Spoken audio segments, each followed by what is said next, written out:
जय श्रीमन नारायण। सुनते हैं भगवान विष्णु और निर्धन ब्राह्मण की पुरुषोत्तम मास की कथा। बहुत समय पहले की बात है। देवर्षि नारद एक दिन बैकुंठ धाम पहुँचे। वहाँ उन्होंने देखा कि भगवान विष्णु शेष नाग पर विराजमान है और माता लक्ष्मी उनके चरण दबा रही है। चारों ओर दिव्य प्रकाश फैल रही है। गंधर्व मधुर गीत गा रहे थे और वातावरण अत्यंत शांत था। नारद जी ने भगवान को प्रणाम किया और बोले, हे प्रभु, पृथ्वी पर मनुष्य अनेक दुखों से घिरे हुए हैं। कोई धन के लिए रोता है, कोई संतान के लिए, कोई रोग से परेशान है। ऐसा कौन सा व्रत और कौन सा मास है जिससे मनुष्य के सारे दुख दूर हो जाए। भगवान विष्णु मुस्कुराए और बोले, हे नारद, एक मास ऐसा है जो मेरे समान प्रिय है। वह है पुरुषोत्तम मास, जिसे लोग अधिक मास भी कहते हैं। इस मास में जो श्रद्धा से मेरा स्मरण करते हैं, कथा, दान और व्रत करते हैं, उसके जीवन के कष्ट दूर हो जाते हैं। नारद जी बोले, प्रभु, इस मास की महिमा की कोई कथा सुनाइए जिससे संसार के लोग प्रेरणा ले सके। भगवान विष्णु बोले, सुनो नारद, मैं तुम्हें एक सच्ची कथा सुनाता हूँ। एक नगर में एक निर्धन ब्राह्मण रहता था। वह बहुत विद्वान था, परंतु अत्यंत गरीब था।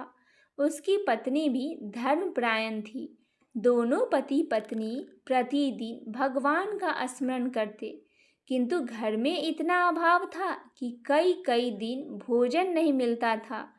ब्राह्मण की पत्नी अक्सर कहती, स्वामी, हम पूजा पाठ तो करते हैं, फिर भी हमारे जीवन में इतना दुख क्यों है। ब्राह्मण शांत स्वर में कहता है, देवी, यह सब पूर्व जन्मों का फल है।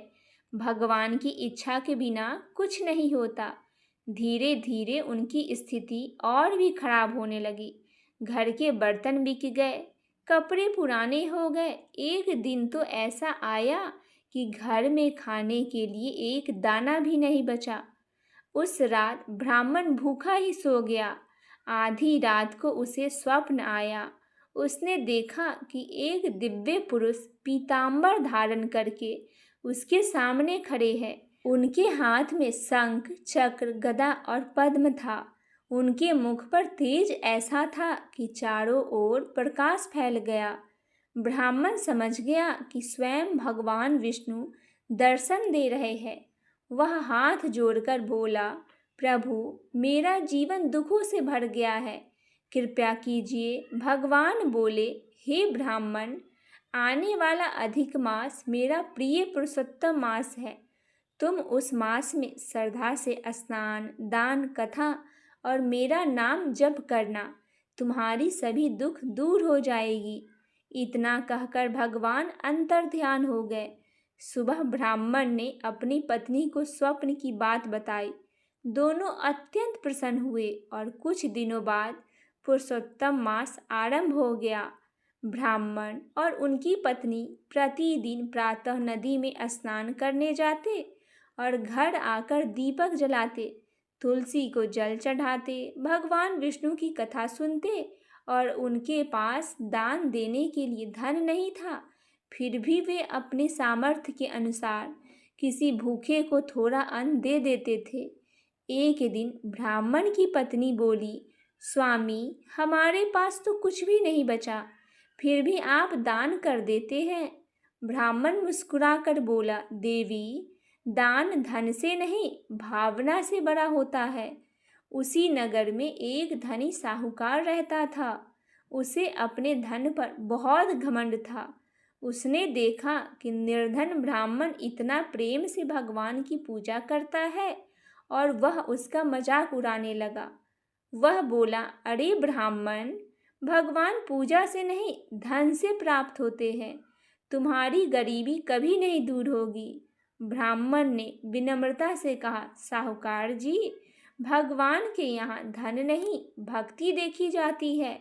साहूकार हंसता हुआ चला गया। पुरुषोत्तम मास के अंतिम दिनों में नगर में एक वृद्ध साधु आए। वे घर घर भिक्षा मांग रहे थे। जब वे साहूकार के घर पहुंचे तो उसे उन्हें अपमानित करके भगा दिया। फिर साधु ब्राह्मण के घर पहुंचे। उस समय घर में केवल थोड़ा सा आटा बचा हुआ था। ब्राह्मण की पत्नी साधु को वह रोटी बनाकर प्रेम से खिला दी। साधु अत्यंत प्रसन्न हुए। उन्होंने कहा, तुम दोनों की भक्ति से मैं बहुत प्रसन्न हूँ। मांगो, क्या वरदान चाहिए? ब्राह्मण बोला, हमें केवल भगवान के चरणों में भक्ति चाहिए। साधु मुस्कुराए और अचानक उनका रूप बदलने लगा। उनके शरीर से दिव्य प्रकाश निकलने लगा। देखते ही देखते वहां स्वयं भगवान विष्णु प्रकट हो गए। ब्राह्मण और उनकी पत्नी आश्चर्य से भर गए। दोनों भगवान के चरणों में गिर पड़े। भगवान बोले, हे भक्त, तुम निर्धन होकर भी श्रद्धा नहीं छोड़े। तुमने पुरुषोत्तम मास का व्रत सच्चे मन से किया है, इसीलिए आज से तुम्हारे सभी दुख समाप्त हो जाएंगे। इतना कहते ही उनका छोटा सा घर महल के समान सुंदर हो गया। अन्न के भंडार भर गए, सुंदर वस्त्र और धन प्रकट हो गया। सारा नगर यह चमत्कार देखकर आश्चर्यचकित हो गया। जब साहूकार को यह बात पता चला तो उसे अपने घमंड पर बहुत पछतावा हुआ। वह दौड़ता हुआ ब्राह्मण के घर पहुंचा और बोला, मुझे क्षमा कर दीजिए, मैंने आपकी भक्ति का अपमान किया है। ब्राह्मण ने कहा, क्षमा तो भगवान करते हैं, तुम भी सच्चे मन से पुरुषोत्तम मास का व्रत करो। उसी दिन से साहूकार का अहंकार समाप्त हो गया और भगवान विष्णु की भक्ति में वह लीन हो गया। कहते हैं कि जो मनुष्य पुरुषोत्तम मास में श्रद्धा से भगवान विष्णु का स्मरण करते हैं, गीता या भागवत सुनते हैं, दान पुण्य करते हैं और सच्चे मन से भक्ति करते हैं, उसके जीवन के दुख धीरे धीरे दूर होने लगता है। इस मास में विशेष रूप से तुलसी पूजा, विष्णु सहस्त्र नाम पाठ, दीपदान, गरीबों का भोजन, गीता पाठ और कथा श्रवण करना बहुत फलदायी माना गया है। अतः यही कहा गया है कि पुरुषोत्तम मास में जो भक्त श्रद्धा से भगवान का नाम लेते हैं, उसके जीवन में सुख, शांति और समृद्धि अवश्य आती है। बोलिए भगवान पुरुषोत्तम की जय हो। आइए अब सुनते हैं भगवान श्री हरि विष्णु के 10 अवतार यानी दशा अवतार की पौराणिक एवं प्रमाणिक कथाएं। भगवान श्री हरि विष्णु के पहले अवतार थे मत्स्य अवतार। पुराणों के अनुसार भगवान विष्णु ने सृष्टि को प्रलय से बचाने के लिए मत्स्य अवतार लिया था। इसकी कथा इस प्रकार है। कृत युग के आदि में राजा सत्यव्रत हुए।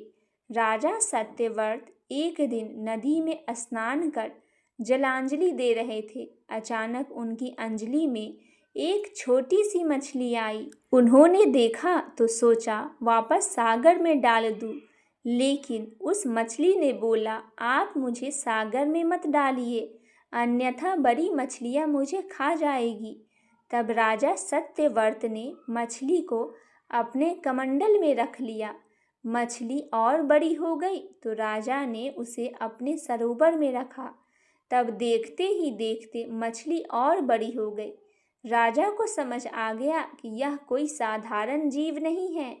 राजा ने मछली से वास्तविक स्वरूप में आने की प्रार्थना की। राजा की प्रार्थना सुन साक्षात 4 भुजाधारी भगवान विष्णु प्रकट हो गए और उन्होंने कहा, ये मेरा मत्स्य अवतार है। भगवान ने सत्यव्रत से कहा, सुनो राजा सत्यव्रत, आज से 7 दिन बाद प्रलय होगी। तब मेरी प्रेरणा से एक विशाल नाव तुम्हारे पास आएगी। तुम सप्त ऋषियों, औषधियों, बीजों और प्राणियों के सूक्ष्म शरीर को लेकर उसमें बैठ जाना। जब तुम्हारी नाव डगमगाने लगेगी तब मैं मत्स्य के रूप में तुम्हारे पास आऊँगा। उस समय तुम वासुकी नाग के द्वारा उस नाव को मेरे सींग से बांध देना। उस समय प्रश्न पूछने पर मैं तुम्हें उत्तर दूंगा। तब राजा सत्यव्रत को तत्व ज्ञान का उपदेश दिया, जो मत्स्य पुराण नाम से प्रसिद्ध हुआ। भगवान का दूसरा अवतार कूर्म अवतार हुआ। धर्म ग्रंथों के अनुसार भगवान विष्णु ने कूर्म यानी कछुए का अवतार लेकर समुद्र मंथन में सहायता की थी। भगवान विष्णु के कूर्म अवतार को कच्छप अवतार भी कहते हैं। इसकी कथा इस प्रकार है। एक बार महर्षि दुर्वासा ने देवताओं के राजा इंद्र को श्राप देकर श्रीहीन कर दिया। इंद्र जब भगवान विष्णु के पास गए तो उन्होंने समुद्र मंथन करने के लिए कहा। तब इंद्र भगवान विष्णु के कहे अनुसार दैत्यों और देवताओं के साथ मिलकर समुद्र मंथन के लिए तैयार हो गए। समुद्र मंथन करने के लिए मंदराचल पर्वत को मंथानी एवं नागराज वासुकी को नेति बनाया गया। देवताओं और दैत्यों ने अपने मतभेद भुलाकर मंदराचल को उखाड़ा और उसे समुद्र की ओर ले चले, लेकिन वो उसे अधिक दूर तक नहीं ले जा सके। तब भगवान विष्णु ने मंदराचल को समुद्र तट पर रख दिया। देवताओं और दैत्यों ने मंदराचल को समुद्र में डालकर नागराज वासुकी को नेति बनाया, किंतु मंदराचल के नीचे कोई आधार नहीं होने के कारण वह समुद्र में डूबने लगा। यह देखकर भगवान विष्णु विशाल कूर्म यानी कछुए का रूप धारण कर समुद्र में मंदराचल के आधार बन गए। भगवान कूर्म की विशाल पीठ पर मंदराचल तेजी से घूमने लगा और इस प्रकार समुद्र मंथन संपन्न हुआ। भगवान श्री हरि विष्णु का तीसरा अवतार था 12 अवतार। धर्म ग्रंथों के अनुसार भगवान विष्णु ने तीसरा अवतार 12 रूप में लिया था। 12 अवतार से जुड़ी कथा इस प्रकार है। पुरातन समय में दैत्य हिरण्याक्ष ने जब पृथ्वी को ले जाकर समुद्र में छिपा दिया था, तब ब्रह्मा की नाक से भगवान विष्णु 12 रूप में प्रकट हुए। भगवान विष्णु के इस रूप को देखकर सभी देवताओं और ऋषियों मुनि ने उनकी स्तुति की। सबके आग्रह पर भगवान 12 ने पृथ्वी को ढूंढना प्रारंभ किया। अपनी थूथनी की सहायता से उन्होंने पृथ्वी का पता लगा लिया और समुद्र के अंदर जाकर अपने दांतों पर रखकर वे पृथ्वी को बाहर ले आए। जब हिरण्याक्ष दैत्य ने यह देखा तो उसने भगवान विष्णु के 12 रूप को युद्ध के लिए ललकारा। दोनों में भीषण युद्ध हुआ। अंत में भगवान 12 ने हिरण्याक्ष का वध कर दिया। इसके बाद भगवान 12 ने अपने खुरों से जल को स्तंभित कर उस पर पृथ्वी को स्थापित किया। भगवान श्री हरि विष्णु का चौथा अवतार था भगवान नरसिंह का। भगवान विष्णु ने नरसिंह अवतार लेकर दैत्यों के राजा हिरण्यकश्यप का वध किया था। इस अवतार की कथा इस प्रकार है। धर्म ग्रंथों के अनुसार दैत्यों के राजा हिरण्यकश्यप स्वयं को भगवान से भी अधिक बलवान मानता था। उसे मनुष्य, देवता, पक्षी, पशु न दिन में, न रात में, न धरती पर, न आकाश में, न अस्त्र से, न शस्त्र से, न मरने का वरदान प्राप्त हुआ था। उसके राज्य में जो भी भगवान विष्णु का पूजा करता था उसको दंड दिया जाता था। उसका पुत्र प्रहलाद भी बचपन से ही भगवान विष्णु का परम भक्त था। यह बात जब हिरण्यकश्यप को पता चला तो वह बहुत क्रोधित हुआ। प्रहलाद को समझाने का प्रयास किया, लेकिन फिर भी जब प्रहलाद नहीं माना तो हिरण्यकश्यप ने उसे मृत्यु दंड दे दिया। हर बार भगवान विष्णु के चमत्कार से वह बच गया। हिरण्यकश्यप की बहन होलिका, जिसे अग्नि से न जलने का वरदान प्राप्त हुआ था, वह प्रहलाद को लेकर धधकती हुई अग्नि में बैठ गई। तब भी भगवान विष्णु की कृपा से प्रहलाद बच गया और होलिका जल गई। जब हिरण्यकश्यप स्वयं को प्रहलाद को मारने ही वाला था, तब भगवान विष्णु नरसिंह का अवतार लेकर खंभे से प्रकट हुए और उन्होंने अपने नाखूनों से हिरण्यकश्यप का वध कर दिया। भगवान श्री हरि विष्णु का 5वां अवतार था वामन अवतार। सतयुग में प्रहलाद के पौत्र दैत्यराज बलि ने स्वर्ग लोक पर अधिकार कर लिया था। सभी देवता इस विपत्ति से बचने के लिए भगवान विष्णु के पास गए। तब भगवान विष्णु ने कहा, मैं स्वयं देव माता आदिति के गर्भ से उत्पन्न होकर तुम्हें स्वर्ग का राज दिलाऊंगा। कुछ समय पश्चात भगवान विष्णु ने वामन अवतार लिया। तब एक बार जब बलि महान यज्ञ कर रहा था, तब भगवान वामन बलि की यज्ञशाला में गए। राजा बलि से 3 पग धरती दान में मांगी। राजा बलि के गुरु शुक्राचार्य भगवान की लीला समझ गए और उन्होंने बलि को दान देने से मना कर दिया। लेकिन बलि ने फिर भी भगवान वामन को 3 पग धरती दान देने का संकल्प ले लिया। भगवान वामन ने विशाल रूप धारण कर एक पग में धरती और दूसरे पग में स्वर्ग लोक नाप लिया। तीसरा पग रखने के लिए कोई स्थान नहीं बचा, तो बलि ने भगवान वामन को अपने सिर पर पग रखने को कहा। बलि के सिर पर पग रखने से वह सूतल लोक पहुंच गया। बलि की दानवीरता को देखकर भगवान उसे सूतल लोक का स्वामी भी बना दिए। इस तरह भगवान वामन ने देवताओं की सहायता कर उन्हें पुनः स्वर्ग लौटा दिया। भगवान श्री हरि विष्णु का 6ठा अवतार था श्री राम अवतार। त्रेता युग में राक्षस राज रावण का बहुत आतंक था। उससे देवता भी डरते थे।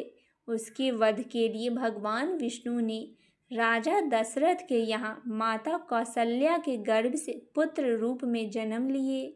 इस अवतार में भगवान विष्णु ने अनेक राक्षसों का वध किया और मर्यादा का पालन करते हुए जीवन यापन किया।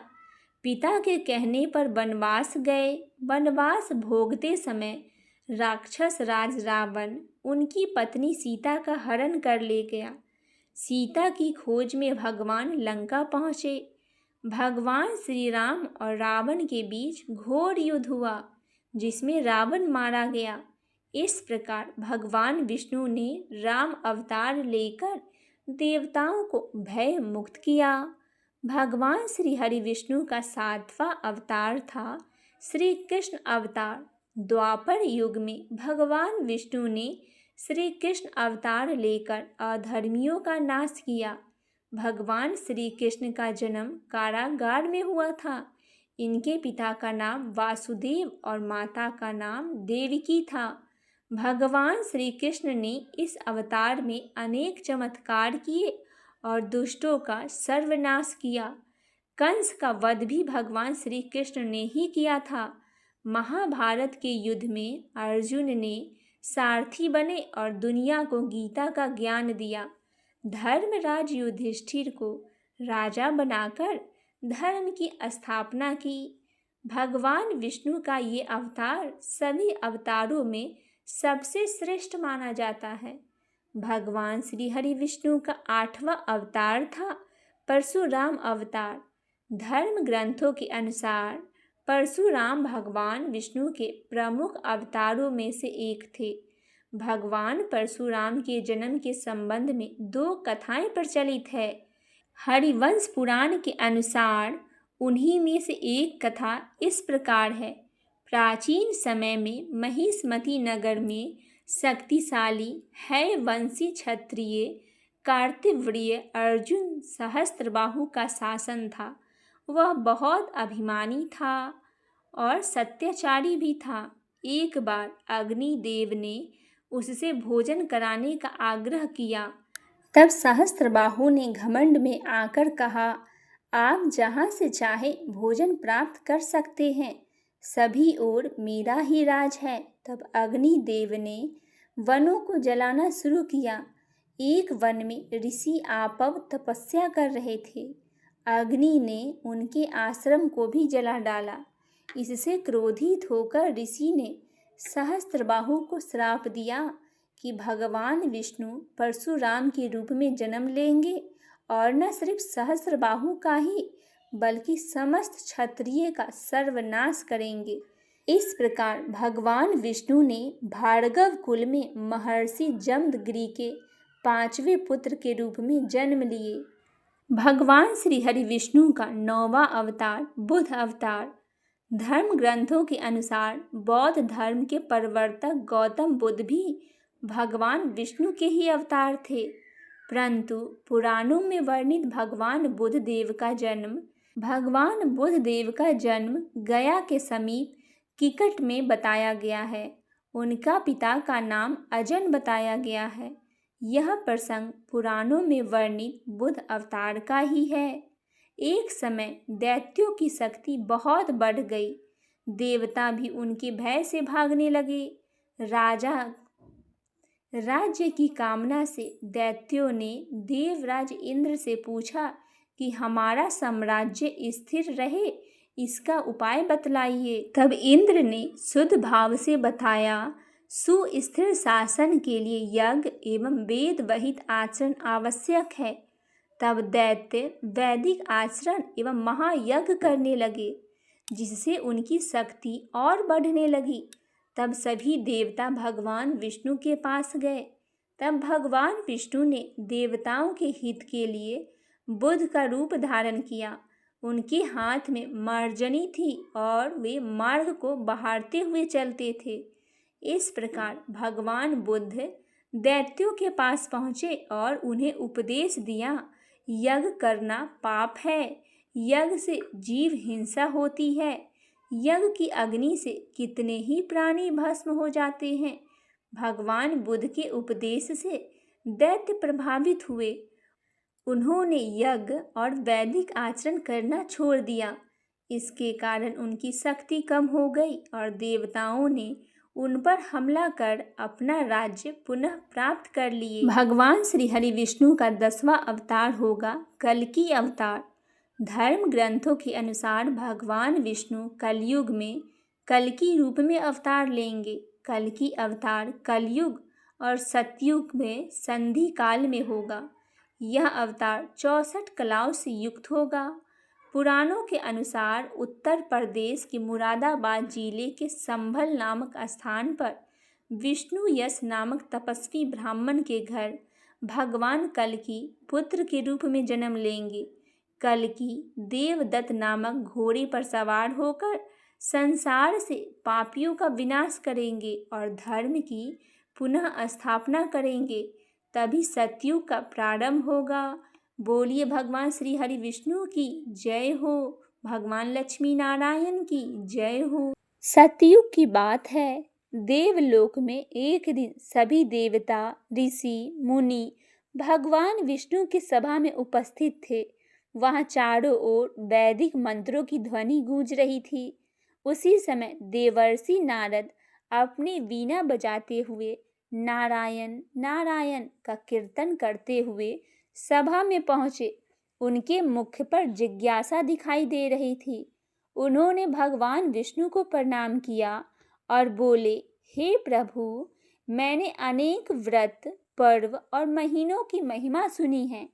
प्रत्येक मास किसी न किसी देवी देवता को समर्पित है, परंतु मैं सुनना चाहता हूँ कि एक ऐसा भी महीना है जिसे स्वयं आपका स्वरूप माना गया है, जिसे पुरुषोत्तम मास कहते हैं।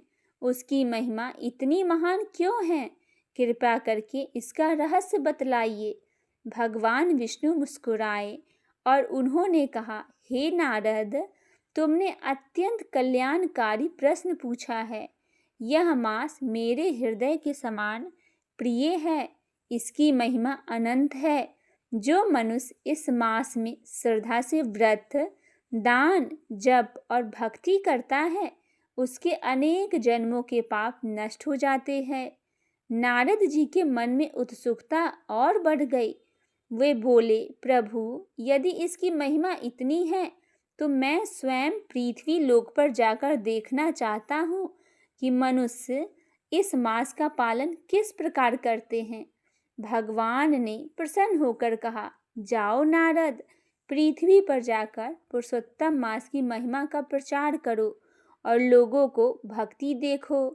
यह सुनकर नारद जी अपनी वीणा को लेकर पृथ्वी लोक पर नारद जी आए। पृथ्वी पर उस समय पुरुषोत्तम मास प्रारंभ हो चुका था।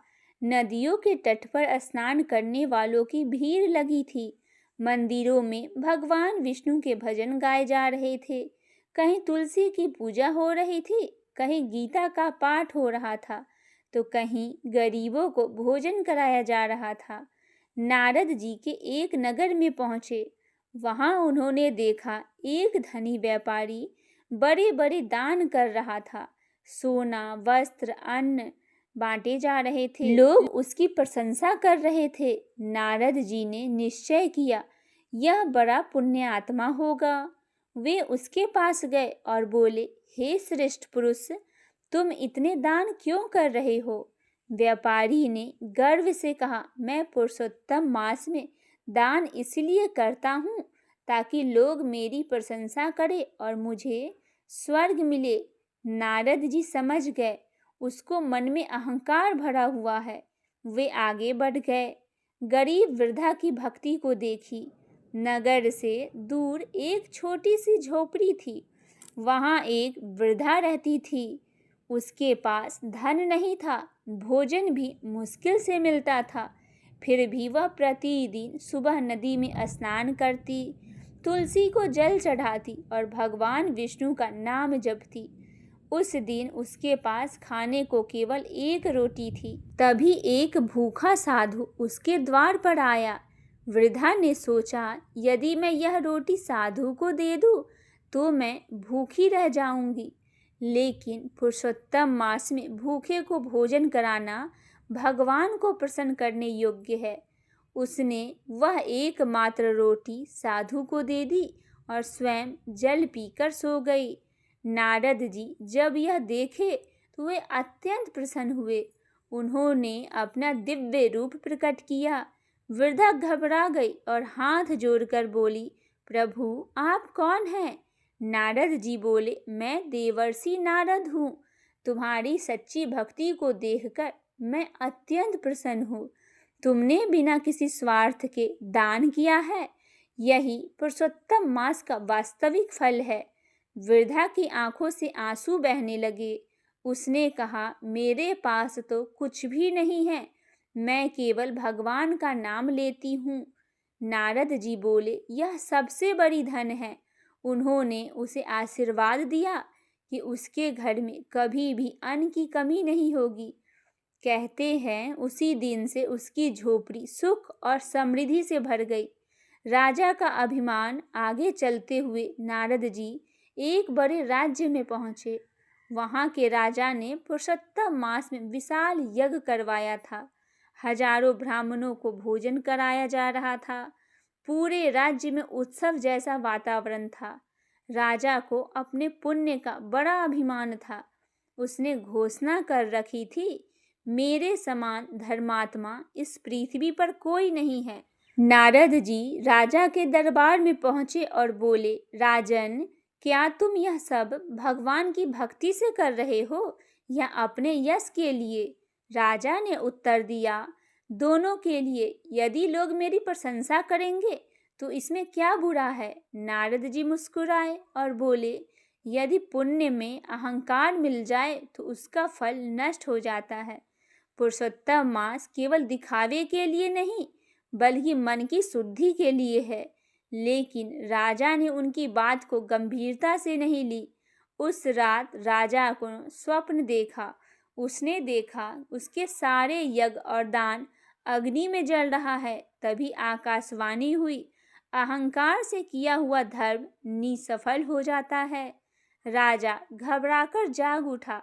अगले दिन वह नारद जी के चरणों पर गिर पड़े और बोला, हे देवर्षि, मुझे क्षमा करे। अब मैं सच्चे मन से भगवान की सेवा करूंगा। नारद जी ने उसे समझाया, पुरुषोत्तम मास में सबसे बड़ा धर्म है नम्रता, दया और निष्काम भक्ति। पुरुषोत्तम मास की उत्पत्ति। राजा और प्रजा ने जब उसकी उत्पत्ति पूछी तब नारद जी ने कथा सुनाई। प्राचीन समय में एक अतिरिक्त मास उत्पन्न हुआ। कोई भी देवता उसे स्वीकार नहीं कर रहे थे। सभी उसे मल मास कहकर तिरस्कृत कर रहे थे। वह दुखी होकर भगवान विष्णु के पास पहुंचा और बोला, हे प्रभु, सब मेरा अपमान करते हैं, मेरा कोई स्वामी नहीं है। तब भगवान विष्णु को उस पर दया आ गई। उन्होंने कहा, आज से तुम मेरे नाम से प्रसिद्ध होगे। मैं स्वयं तुम्हारा स्वामी हूँ।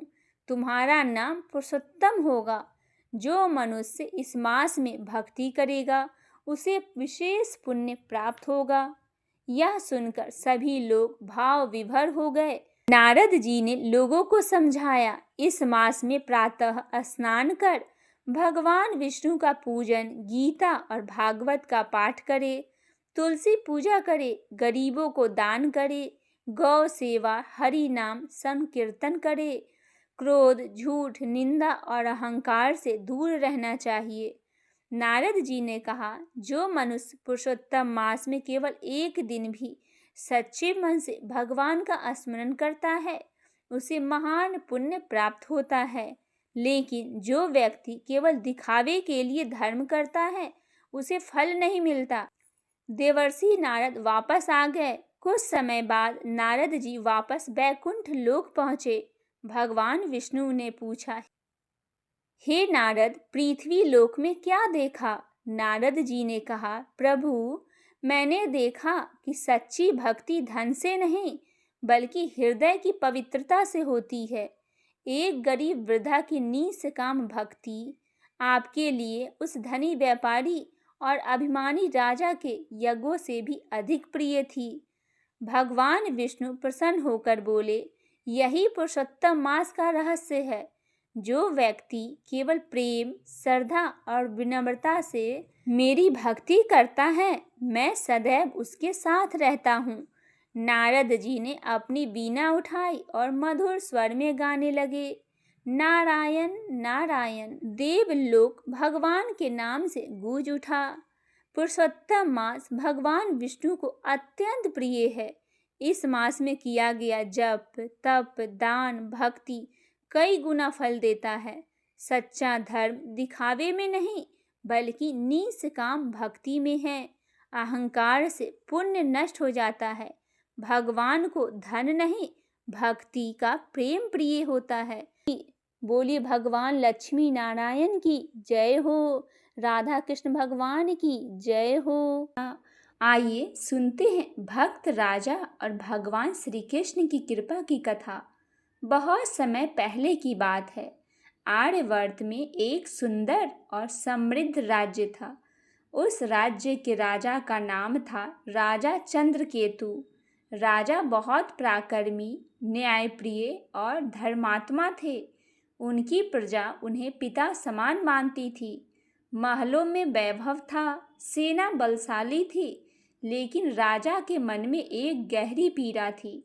उन्हें भगवान के साक्षात दर्शन की तीव्र इच्छा थी। राजा प्रतिदिन मंदिर जाते, यज्ञ करते और दान देते, ब्राह्मणों और साधुओं की सेवा करते, परंतु उनका मन कहता, जब तक भगवान को अपने हृदय में अनुभव न कर लूं, तब तक जीवन अधूरा है। समय बीतता गया। एक वर्ष ऐसा आया जब पुरुषोत्तम मास प्रारंभ हुआ। पूरे राज्य में इस पवित्र मास की चर्चा होने लगी। मंदिरों में भजन होने लगे, घाटों पर दीप जलने लगे और संत महात्मा भगवान विष्णु की महिमा सुनने लगे। एक दिन राज्य में एक महान संत पधारे। उनके मुख पर अद्भुत तेज था। राजा ने उनका आदर सत्कार किया और विनम्रता से पूछा, गुरुदेव, मैं भगवान को कैसे प्राप्त कर सकता हूँ? संत मुस्कुराए और बोले, राजन, सभी महीनों में पुरुषोत्तम मास सबसे श्रेष्ठ है। यह स्वयं भगवान नारायण यानी श्री कृष्ण को प्रिय मास है। जो इस मास में सच्चे मन से भक्ति करते हैं उसका जीवन बदल जाता है। यदि तुम पूर्ण श्रद्धा से व्रत, भजन और सेवा करोगे तो भगवान अवश्य कृपा करेंगे। राजा ने उसी क्षण संकल्प लिया कि वे पूरे पुरुषोत्तम मास में राजसी सुखों का त्याग करेंगे और अगले दिन से राजा का जीवन बदल गया। वे ब्रह्म मुहूर्त में उठते, नदी में स्नान करते और पीले वस्त्र धारण कर मंदिर जाते। वह घंटियों की मधुर ध्वनि के बीच वे भगवान श्री कृष्ण का अभिषेक करते। चंदन, तुलसी और पुष्प अर्पित करते हुए उनकी आंखों से प्रेम के आंसू बहते थे। राजा ने अपने भोजन को भी अत्यंत सरल बना लिया। वे दिन में केवल एक बार फल और दूध ग्रहण करते, रात में भूमि पर सोते और अधिक समय भजन कीर्तन में बिताते। धीरे धीरे पूरे राज्य में भक्ति की लहर फैल गई। प्रजा भी राजा को देखकर पुरुषोत्तम मास का व्रत करने लगे। नगर की गलियों में हर समय राधा कृष्ण और हरे राम का संकीर्तन गूंजने लगा। लेकिन भगवान अपने भक्तों की परीक्षा अवश्य लेते हैं। एक रात भयंकर तूफान आया। आकाश में काले बादल छा गए, बिजली चमकने लगी। उसी समय महल के सैनिक घबराकर राजा के पास आए। महाराज, शत्रु राज्य ने अचानक हमला कर दिया है। मंत्री बोले, महाराज, अभी युद्ध करना आवश्यक है। यदि आप रणभूमि में नहीं गए तो राज्य संकट में पड़ जाएगा। राजा कुछ क्षण मौन रहे। उनके सामने एक ओर राज्य का कर्तव्य था, दूसरी ओर पुरुषोत्तम मास का व्रत और भगवान की भक्ति। उन्होंने मन ही मन श्री कृष्ण को स्मरण किया और बोले, यदि भगवान चाहेंगे तो राज्य भी बचेगा और धर्म भी। राजा युद्ध भूमि की ओर चल पड़े, लेकिन उनके मन में क्रोध नहीं था। वे लगातार राधा कृष्ण नाम का जाप कर रहे थे। युद्ध आरंभ हुआ। शत्रु सेना बहुत विशाल थी। राजा की सेना धीरे धीरे कमजोर पड़ने लगी। चारों ओर हाहाकार मच गया। तभी अचानक रणभूमि में एक अद्भुत घटना हुई। एक दिव्य युवक पीले वस्त्र पहनकर प्रकट हुआ। उसके हाथ में सुदर्शन जैसा तेजस्वी चक्र था।